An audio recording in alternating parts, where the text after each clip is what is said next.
All right, how we doing, everyone? Trevor here with Tag Performance and Nutrition, back another talking head video with me. Gonna jump on and talk a little bit about some training information today. But before we get in, uh, like, subscribe if you're feeling it. You're liking my videos. You want more. You want to be notified. I greatly appreciate it. Help me spread the word. Help more people and get more information out into the hands. I think I put out solid information. I'm not going to BS and give you a bunch of crap and stuff like that. I'm going to tell you what, from my experience with myself, with coaching different people, and just the years of experience that I have. Do I know everything? No, I don't know nothing. I'm still learning. I'm always in that white belt, that learning mentality. I think everyone should be that. Whereas we think we're a master, we think we're an expert, we think we're a guru at something. You're probably not. You're probably just full of yourself. The most knowledgeable people just never stop learning. But it's not just taking in that knowledge; it's using that knowledge, acting on it. I'll give you ideas and stuff today on training, but don't just say, "Oh, I know that. Now I know that. Now I have that information." Go do it. Go train. Go eat well. Do all these things. Whatever it is. Maybe it's at work or in life. Take the knowledge. You read it. You find it on social media. You hear it from a friend or a colleague or whatever. If it works for you, use it. And if it doesn't, then just discard it. That's fine. Like, you can, some of the stuff I tell you probably won't work for you. That's totally fine. We're all different, and I kind of want to talk about that as part of it today. But I am getting, I'm over 30. I'm almost 38 now. So I'm closer to 40 than I am 30, and I know a lot of people like myself, former athletes, washed up, never was, has-beens. We get our athletic career ends. Maybe that's in middle school. Maybe that's in high school. Maybe you're lucky enough to play in college, or even luckier to uh, make it to the pros in whatever sport it may be. But then eventually that ends, and the we the problem is we identify as athletes. We always identify as part of our identity. And the problem is really when that is your identity. There's more to life than being an athlete or being athletic. Life is or you should be thinking about the person you are, the type of, how you treat people, that type of stuff, the life you live. But don't let sports just become your identity. Don't let athletics become your identity. Yeah, it can definitely it should be a part. It's always going to be a part. I think it's always going to be a part of my life, and I want it to be a part of my life. Whether that's myself still playing town ball baseball, still training, still jumping and playing basketball, and just doing other sports and playing with my nieces and nephews, and doing things, games and stuff with the kids I train, or adults that I train. But it's never going to leave. Eventually, hopefully, I have my own kids and I can pass that love of sports, love of being athletic, love of movement onto them, and watching them grow. Right now, it's fun watching my nieces and nephews grow and see them love different sports, whether it's gymnastics or baseball or football or whatever it may be, and that. But don't let that just become who you are. It's part of who you are, but it's not who you are. But that identity, we kind of lose that identity. I think that hurts people, and they feel lost without the locker room, the team, the competition, the colleague, the friendships, the teammates. That's the biggest part. I think we lose that as we get older. Not to say that, yes, we lose the athleticism part, the physical part, but it's a lot of it's that the camaraderie, the teammates, especially if you're a team sport, and then the competition of competing against not just someone else or another team, but competing against yourself. And that kind of brings into how, now that you're getting older, now that your athletic career maybe has stopped, maybe you're still playing like I am, town ball baseball, maybe it's something like that, or you're still doing like a summer adult rec league or tennis or something, like whatever it may be. There's plenty of adult sports, but now we're getting older, or you want to play those things again. And how can you train once you hit 30, once you hit 40, once you hit 50 and beyond? And it's, again, there's a million different ways you can train. There's no one right. I'm not saying my way is the highway, the way I like to do it, but I think you can do anything. You can really, you got to find what's best for you. But I want to talk about people who want to be athletic and still be able to move well, to look good, to perform at work, perform all the daily tasks in life, be capable of anything their kids ask them to do, or most of the things their kids ask them to do, or at least willing to try, and be capable of all the things you need to do to live your best life, to be able to be there and be present in the little and big moments of life, whether that's a kid being born, or a birthday, or a family vacation, or I don't know, whatever the bigger, small life events. You should be able to be there and be present, be capable, and be able to do everything in that life. That's what I truly am passionate about, helping people and being athletic for life, being that everlasting athlete. That just means you can do these things for the rest of your life. Sure, you're not necessarily going to be Michael Jordan or LeBron or Peyton Manning or Aaron Rodgers or any of these Usain Bolt, these elite athletes who are freakish. I shouldn't say can do all these great athletic tasks or have these skills and ability levels. It might just be being able to play catch with your kid without blowing out a rotator cuff, or shooting a basketball, or climbing the stairs, or getting off the toilet without getting stuck, or getting out of bed without your back just hollering and screaming. You might be able to get up the stairs without clinging onto the railing. You might just be able to go to the playground and climb on the monkey bars with your kids. Like, that's the stuff that really matters. And yes, if you want to be able to run faster, lift more weight, have those goals too, that's great. Like, that's all part of being athletic for life, being everlasting.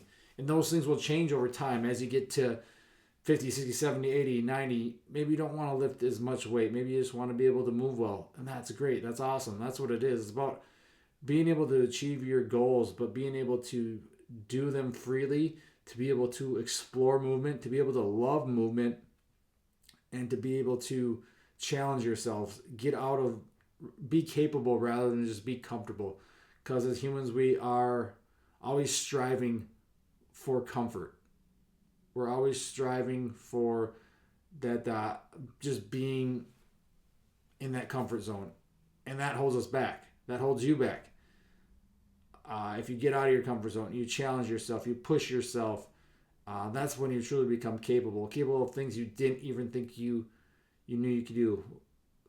Let's say you're 30s now. You haven't done anything athletic in 5, 10, 15 years, and you see someone like me, like I talked to a guy at the track a week or so ago, and he's younger than me, but he's asking me how I can still sprint. Or he asked me how old I was, and I told him my age, and he's asking me how do you still sprint like that? I was like, well, because I train. I didn't stop.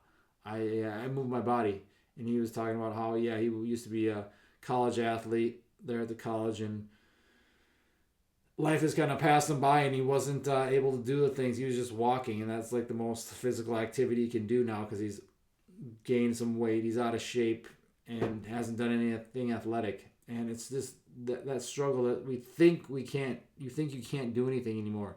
And mainly it's because you stopped doing these things. You stopped sprinting and jumping and throwing and crawling and hanging and climbing and cutting and playing basketball and playing tennis and playing pickleball or whatever. Again, any athletic endeavor, you stop doing that stuff and put it to the side. And it's maybe life got in the way. Maybe you just chose to. Maybe you just took a different path. But a lot of time, it's just the choices you make. You chose to do that. You chose to stop. You chose to be consistently inconsistent with your exercise. You chose to start eating worse. You chose to start neglecting sleep and making health a priority. And that's the problem. It's you are typically always the problem. Just like I'm typically always the problem for my issues, whatever it may be. But the good news is you are the answer. I am the answer to my problems. You are the answer to your problems. And it's about making those choices and choosing to get back into it and get back that identity of that part of your identity that you are athletic. You're capable of doing cool things and fun things and athletic things. And in order to do that, you need to train for it. And if you're over 30, reaching close to your 40s, close to your 50s, whatever it may be, that middle age area, yeah, you're probably going to slow down a little bit. That's just natural human physiology, human adaptability, whatever you want to call it. But the aging process. But you can still do these cool things, these fun things, these athletic things that you love doing in your younger years and wish you could do now. And you just need to stop wishing and start doing. And the best training program for that, the best way to train, I don't know the best way. I think my way is a great way, the way I like to do it. And that's just training athletically. But if you like to do other things, that's fine too. Do what you got to find what works for you. And to say there's one program to be all end all, that's just a bunch of BS. Because we're all different. There's general principles, general things that will work for everyone. But you need to really meet yourself where you're at. That's the big thing, is meet yourself where you're at. And we'll talk about that a little bit here. But training athletically, that means you are going to do athletic things. And you should be sprinting. You should be jumping. You should be crawling, climbing, hanging, skipping, hopping, tumbling, lifting heavy weights, lifting weights fast, lifting at different tempos, doing other athletic movements, cutting, changing direction, playing games, playing a sport you like, whether it's basketball or I guess you can consider slow pitch softball a sport. It's pretty, I don't know, I think slow pitch softball is kind of lame. But that's coming from a baseball who's played baseball for 30 plus years of his life. I just can't stand slow pitch softball, but if that's your thing, that's your thing. But other things like that, whereas you'd be able to do all these athletic things, and that needs to be part of your training. It's not just, oh, I'm middle aged now, I'm above 30, so I just have to do machine based rep work. I just got to go on the machines because machines are safer. Don't get me wrong, there's nothing wrong with machines. Why don't I use machines in my training? Because I don't have them. I don't have access. I have a belt squat machine. I have a GHR machine. And they're not really like as machiney as like you'd think like a typical like I don't know, on the hip abductor, adductor and abductor machines, the chest press machine, the fly machine. I don't have that stuff because I don't have room for it, and it's kind of a waste of, takes up too much space, and it's a waste of money. But so again, that stuff can be part of it, but it's the whole aspect of functional, like the functional patterns, just the other goofy stuff, and like how they say their way or the highway. Like they got probably some of that stuff might be good. It might make you feel good, and that's great. But it's just the ideology of the naughty guy who thinks he's the greatest things in sliced bread. But there's no one way. Find what works for you. But I think you need to be doing athletic stuff. My philosophy is athletically. Train athletically. And train like an athlete. I'd always say that. But what is an athlete? Like, you think about what an athlete is. Like there's a million different sports. Some of these athletes aren't athletic. Look at even like there's the baseball players that aren't really athletic. There's football. Tom Brady was not that athletic. Yeah, he was smart. He had great IQ, but he wasn't fast. He wasn't like agile. He probably wasn't the strongest. He was an elite quarterback, probably maybe the greatest of all time, but he didn't have like the physical traits of like a Favre or a Vic or Elway.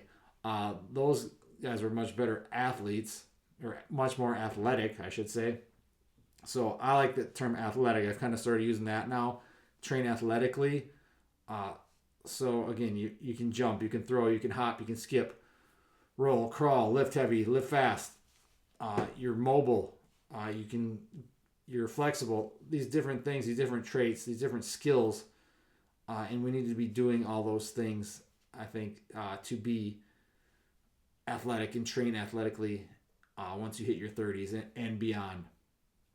But it's not just saying, oh, I need to just do machines or just go, oh, I need to go lighter weight. That's the one I hear too a lot. Oh, now you're old. I'm just going to train light weights for higher reps. There's a time and place for that, but you're going to get more volume. You're going to probably accrue more fatigue by adding more, just doing more and more reps, lighter weights. I think you should lift heavy weights, whether that's a barbell, whether that's a kettlebell, whether that's dumbbells, whether that's a sandbag. Find different means, find different tools that work best for you. There's no one, again, there's no exercise you have to do. There's no tool you have to use. There's no method you have to use. It's about finding what works best for you and your body at different times, at different phases of life, different years, whatever it may be. Barbells are great. I think barbells are one of the best tools you can have. They're very versatile if you actually have a mind and creativity to use them. Dumbbells are great. Kettlebells can be great. Sandbags are awesome. Machines can be great. Machines are less versatile, but even like my belt squat, I can come up with different ideas. I don't have to just squat on it. I can do RDLs or I can do rows. I've tried to do pushes and stuff. It's just mine is just a weird setup. The bells of steel one I have, it's just not the best for it, but I can use it for different things. Split squats, lunges. Again, you're limited by your imagination, but don't just think that training has to be one thing, one way to do it. Training athletically, my views on it, my principles are you're going to sprint. You're going to jump. You're going to do plyos and jumps. Jumps more just like single max effort type jumps, and then plyos are like bouncy things. I like to put them that way, bouncy.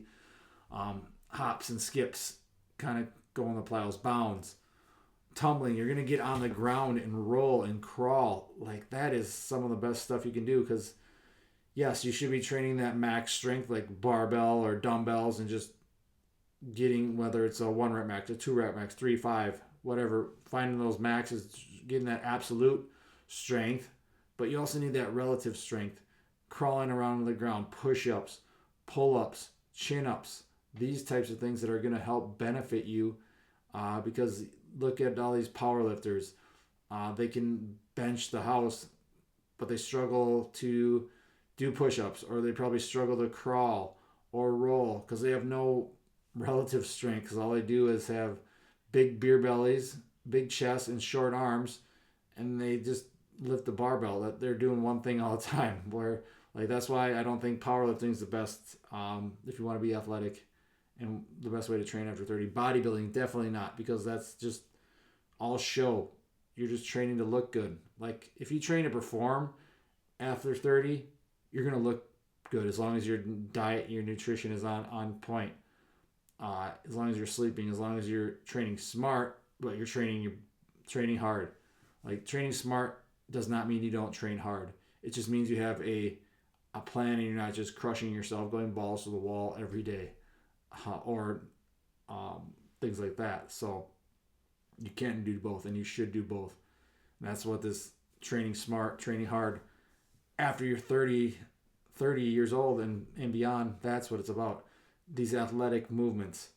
I guess I said sprinting, jumping, throwing, hopping, those plyometrics. Of course, lifting heavy. And lifting heavy is going to be different for everyone.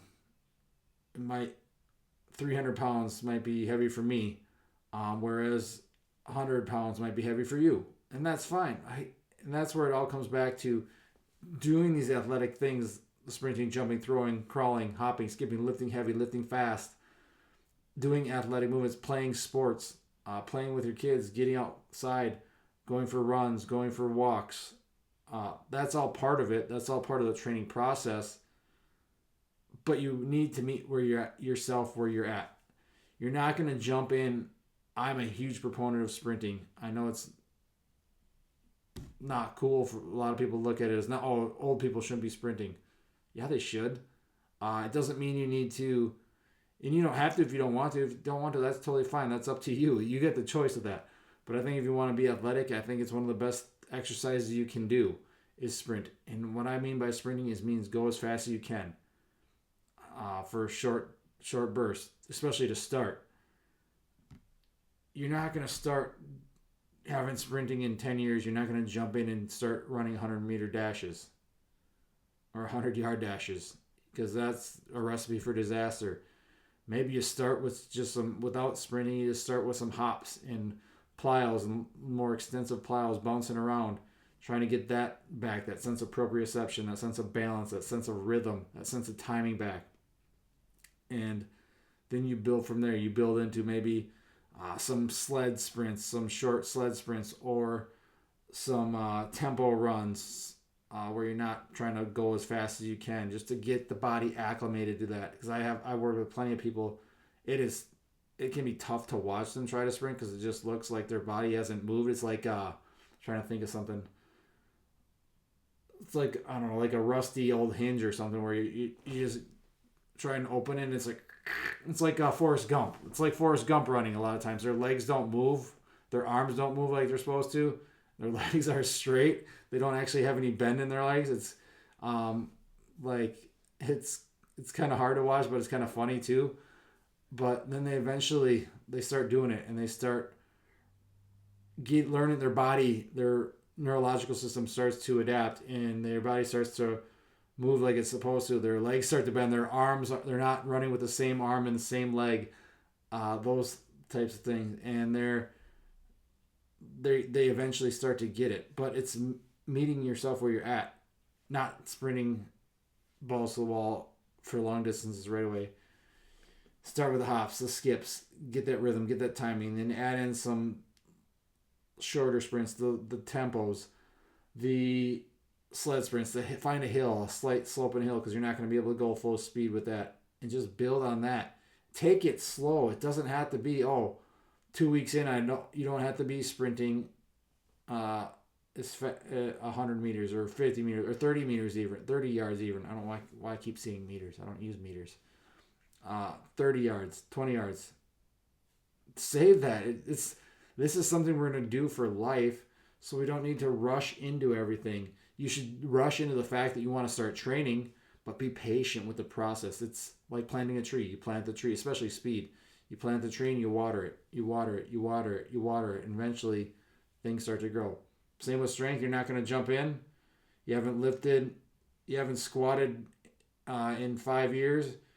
You're not going to throw 300 pounds on the bar. Oh, yeah, I used to squat or I used to bench 300 pounds back in the day. But you haven't lifted in years. You're probably not going to start with that. You're not going to max out that first day. You got to build to it. You got to build and gradually progress to it. Especially as we're getting older, things don't work the way they used to. Things are creaky. Things are aches and pains come from wherever. You just pop up out of nowhere. So you got to take stuff where you're at, and it's okay. Work slow, because we're not in this. We're not a microwave. We're a crock pot. You want to be a crock pot. Get in that crock pot and just put it on slow and just let it simmer, let it cook for the rest of your life. Never stop. Once you start back up, don't stop. I mean, yeah, sure, you might take days off, obviously. Some time off to rest, to relax, recover, vacations, life. That stuff happens. That's fine. But never completely stop. Always be doing something. Always find a way. But training athletically, training after 30 is a lot like training when you're younger. You're probably going to train smarter, because a lot of times when we're younger, we're in our 20s, we're late teens, we're dumb. I mean, I'm still dumb, but I know what my body is capable. But it took me going through that stuff to know. Going through training balls to the wall, going all out all the time to know what I can handle, what my maximum output is, what volumes and stuff like that. And coming back training like when you're in your 30s, you need to build back into it, meet yourself where you're at, but you take those experiences, but you should be doing a lot of similar stuff. You probably don't need as much volume anymore, because that a lot of, like as I was saying before, even the lighter loads, that volume just beats you up. It just fatigues you. Uh, Maybe you're someone like me who likes to microdose things. So you're doing something very often, but not a lot. So I like to sprint. Right now, I'm doing sprinting 3 full days of sprinting, but like 4 with like change of direction type stuff. But it's not a million reps each day. It's a nice amount of reps that gets me going, gets me stimulated. It's that whole saying of stimulate, don't annihilate. So just it doesn't have to be 3 hour sessions each day of training. It could be a couple 30, 40, 45, an hour, whatever it may be. Find what fits your schedule. It needs to fit your schedule, fits your life. So you can actually have a life too, not just consume your life. I do this for a living, so that's part of the reason I train a lot. My schedule allows me. I don't have kids or family, so I can do that. But yeah, your situation is probably a little bit different, and that's totally fine. That's what figuring out what works best for you. But you can still do athletic things. The main thing after 30, I think you should sprint, jump, plows, hop, skips, crawl, hop, skips, bounds, bouncing, galloping, crawl, tumble, roll, lift heavy, lift fast, hang, climb. I don't know, did I say throw? Do athletic things, shoot a basketball, dribble basketball. All these athletic movements, finding an amount of times, an amount of days that works, the amount of time each session that works for you, that fits your life.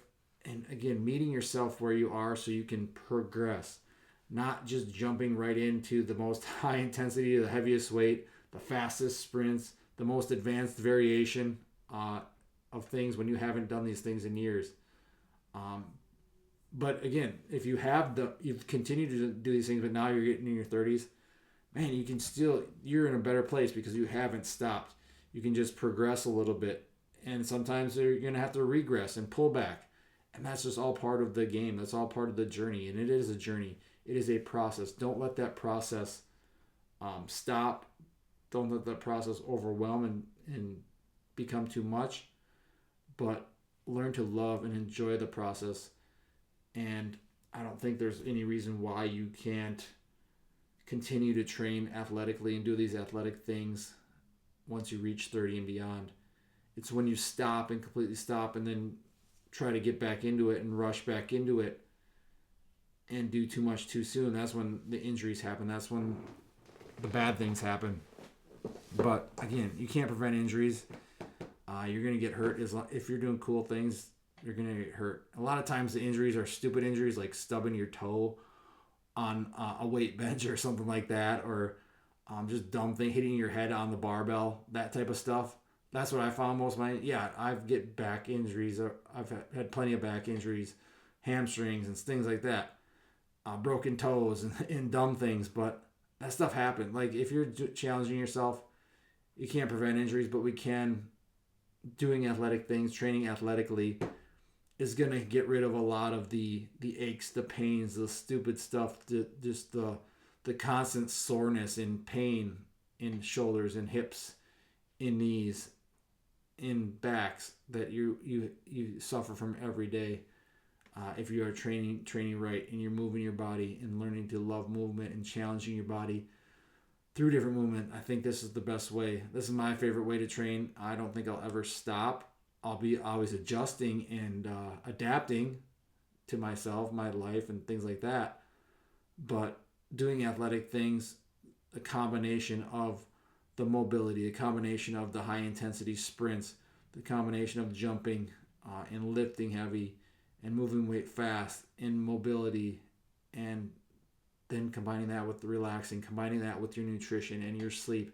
That's what ultimately builds the best version of yourself, the most upgraded version of yourself, and that everlasting athlete. So again, training to be athletic after you reach 30 and beyond, I mean, it's just doing athletic things, meeting yourself where you're at and progressing, regressing as needed. And if you want help with that, if you need help with that, reach out. click one of the links in below. Jump on the new training team on Train Heroic. Jump on one-on-one coaching. You can do that from anywhere in the world. So you don't have to be there, because the coaching is not just training. We build a training plan that fits your lifestyle. It gets you training athletically again, but it's nutrition, it's sleep, it's building those other healthy habits that you can take with you for the rest of your life. Because I don't want you to have to work with me if you want for the rest of your life. But if you want to, that's great. I want to help you learn and teach you, show you how to do this. So you don't need me, you don't need another coach, whatever. So you can do this. You have that autonomy to do it on yourself. So that's what it's all about. That's what my business is all about. That's what my coaching is all about. So if you have questions on that, send me a message. If you want to get started, jump on the links below, or subscribe, please, and then send me a message. But thanks for watching today, guys, and we will be back with more soon. And be athletic for life.